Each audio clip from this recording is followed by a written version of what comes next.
Welcome to Pro Tips. Please like, share and subscribe.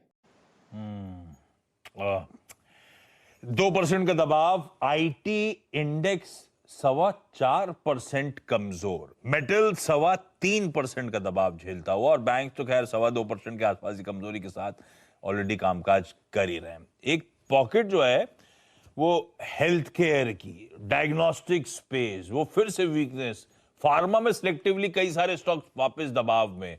Lupin हम लोग case in point discuss कर रहे थे, डॉक्टर रेड्डीज के नंबर्स से पहले उसकी वीकनेस की चर्चा हमने गाबा सर से अभी कुछ देर पहले करी। तो फार्मा भी इस समय फोकस में सबके। ऐसे में सुमित आपको आपकी स्क्रीन पे जुड़ते हुए नजर आ रहे हैं और आज इंटरेस्टिंगली फार्मा की वो डायग्नोस्टिक टेस्ट करें हमने क्या इसकी? नहीं, डायग्नोस्टिक तो हम पहले एक बार कर चुके हैं ना। और वो तो डायग्नोस्टिक कंपनी कर रही थी, फार्मा के तो अलग हो गए। फार्मा की भी तो हेल्थ रिपोर्ट आएगी वो। हाँ, आज फार्मा का नंबर आ गया।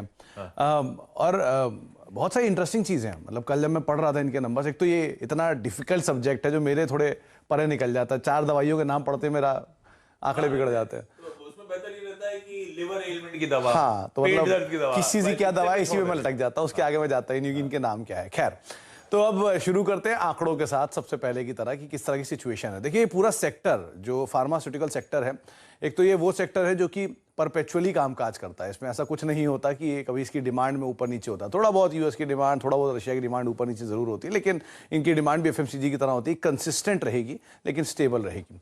पहली चीज तो एक डिमांड साइड पर तो इसमें प्रॉब्लम होता नहीं।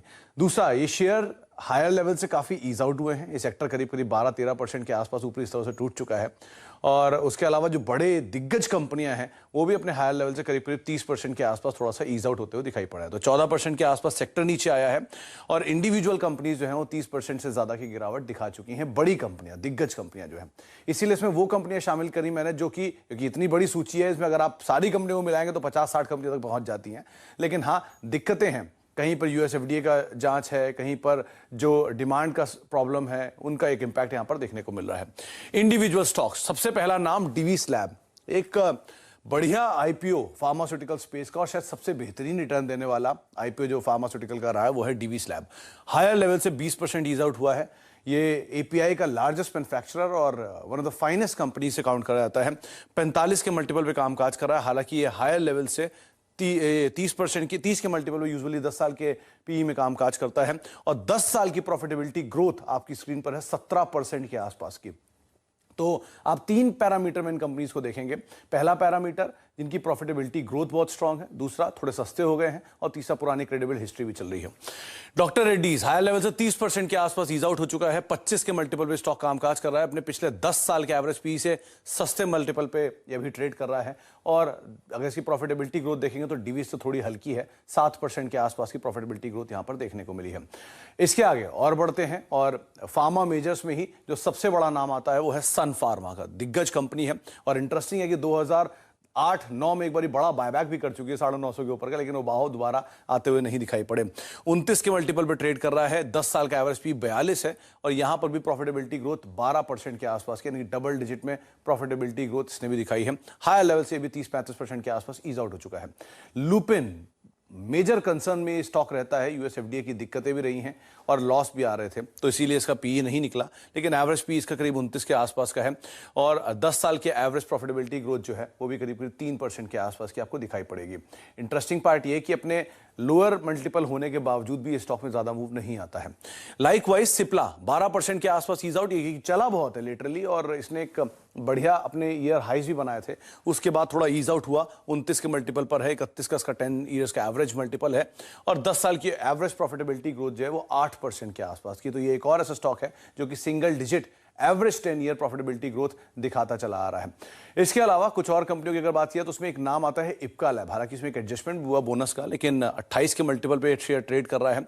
28 का इसका एवरेज पी भी है और 16% के आसपास की प्रॉफिटेबिलिटी ग्रोथ है। ये एक और ऐसा नाम है डिवीज की तरह जो कि कंसिस्टेंट परफॉर्मर की तरह तौर पर रहा है, तो इसको भी आपने नजर बना के रख सकते हैं। हालांकि हायर लेवल से ये बहुत ज्यादा अभी तक टूटा नहीं है, 12% के आसपास ही केवल ईज आउट हुआ है। 2 मल्टीनेशनल, एक है फाइजर, करीब 33 के मल्टीपल पे स्टॉक कामकाज कर रहा है। 10 साल की एवरेज पी है 34 और 10 साल का एवरेज प्रॉफिटेबिलिटी है 8% की ग्रोथ, हायर लेवल से 30% ईज आउट हुआ है। और इसकी जो पेरेंट है उसको कहा जाता है ज़ॉम्बी स्टॉक, क्योंकि ये बहुत धीरे धीरे चलने वाले स्टॉक्स में शामिल है, तो उस लिहाज से भी आप फाइजर पर नजर रखेंगे।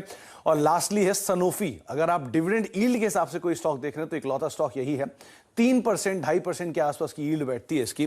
26 के मल्टीपल पे स्टॉक अभी कामकाज कर रहा है, 33 के मल्टीपल पे इसके 10 साल की पी और 12% की प्रॉफिटेबिलिटी ग्रोथ है, 28% हायर लेवल से ईज आउट हुआ है।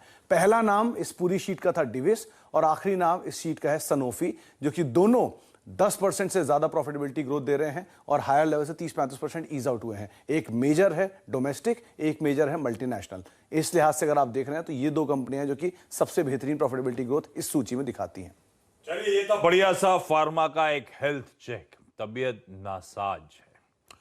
इस बीच जो 4 के चौके के पिक्स तो दिखाइए, ब्लू स्टार स्क्रीन पे दिखाइएगा। जो मिड कैप फंडा पिक था वो 1057 तक के लेवल छू कर आया है। बढ़िया मूव आया था जब मेंशन